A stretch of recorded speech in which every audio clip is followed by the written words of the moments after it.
WWE 2K22 just revealed a brand new gameplay trailer, and I've got the full breakdown for you on that right now.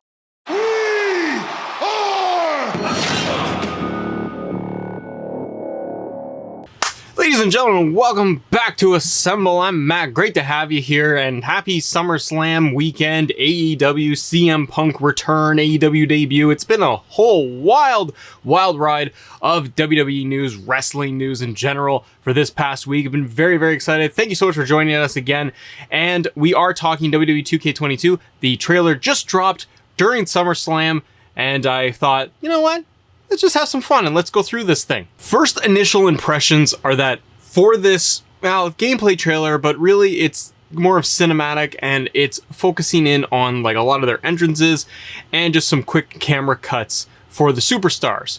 We get to see the likes of Ricochet, we've got Kane, Shelton Benjamin, we got Goldberg is in there, Bobby Lashley, a little bit of Kofi Kingston, Drew McIntyre, Rey Mysterio, Sheamus. We see a little bit of everybody in here. You got the Tribal Chief, Roman Reigns, and he's all in Tribal Chief mode, which is really good to see. Unfortunately, we didn't get anything big in terms of cover star. We didn't get anything in the way of actual modes or details about what is the game going to really feel like and look like. But the team at 2K did release the trailer with a little bit of a blurb to say the following. New controls, stunning graphics, redesigned engine, more to come this January. And the trailer ends by saying that it is going to be released in March of 2022.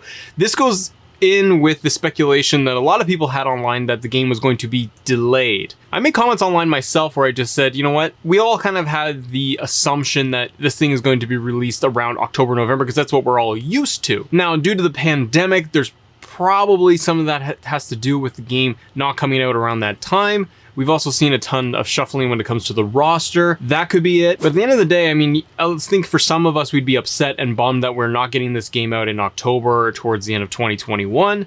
And understandably so. We want to be able to play this game. We want to have the latest in the franchise, and they've taken the extra time off to be able to produce this game. So the other side of it is that I think it's good that we get a little bit more time. We have to wait a little bit longer. As hard as it is, I think it's best for everybody because it ultimately hopefully means that we're going to get a better game. And with the idea that we're going to get details coming around in January, then it starts to feel like we're going to get more and more coming out news about this game as we inch closer to the actual release date. Now, I really hope that we're not going to have to wait until January to get our next little drop of details, because then Matt's this whole thing is very silly then, isn't it? And Matt's going to have to move on with his day. But you got to imagine now that they've been able to give us a little bit of a snippet of a reveal that they would probably want to be able to produce a little bit more information as time goes by.